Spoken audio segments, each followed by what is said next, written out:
How's it going, everyone? The Trout91 here for some Call of Duty Ghosts action. I was lucky enough to get the opportunity to record some Call of Duty Ghosts at Eurogamer yesterday, and I am bringing to you today the multiplayer map CHASM and my thoughts about it and some possible tips for when the game releases that you could use yourself.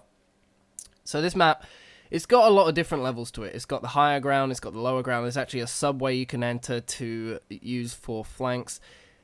It's a map that looks a lot bigger than it actually is, but at the same time there are parts where you have to do a lot of running, which is why I would probably suggest using a submachine gun class with agility, which is basically lightweight in this game, sleight of hand. There's also a perk that helps you reload while sprinting, which is very helpful.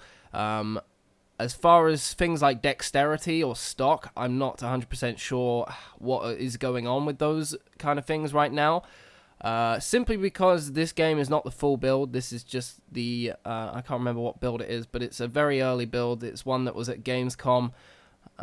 So you have to bear in mind that there's other perks and attachments that will come out eventually, and there are a lot of different routes through this map. It's one of those maps that you constantly have to be looking around behind you, and it's never been more important to have and utilize the sound in this game, because there are so many different entrances and exits that people will come from all sorts of directions. Especially on Domination, the spawns are a little bit erratic, and because of how erratic they are, the flag cats will change very, very quickly and very often. And it means that spawns will always be flipping and changing, and you can't really tell where exactly people are, so, which can be a little bit annoying, and you have to be very careful. So usually that's why I just sat on this B flag. I was like, I'm probably going to get hit from all sorts of angles, so I'm just going to stay on this B flag and pick up kills and points and make sure my team wins.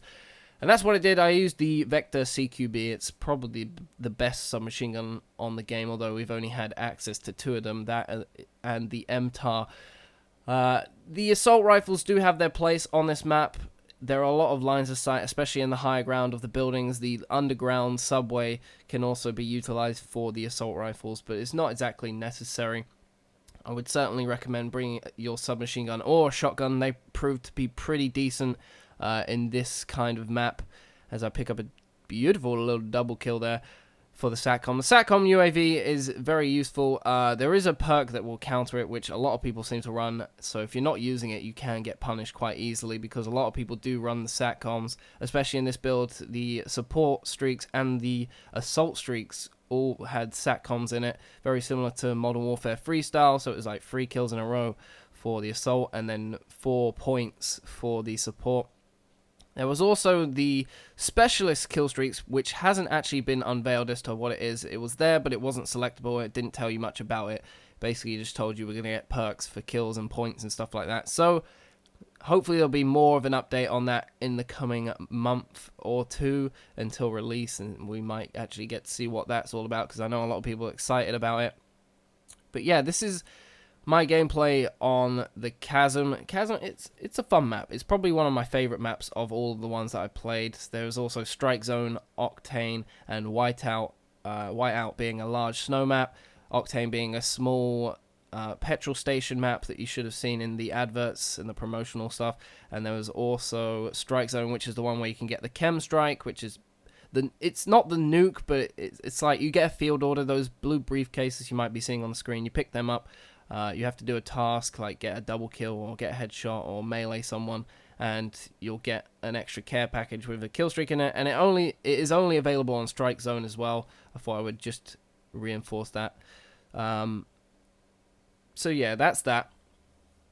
I'm pretty happy with this game. It feels very fast, very smooth, quite exciting. This build is actually a very, very early build, so I imagine once the full game comes out, it will be a lot smoother.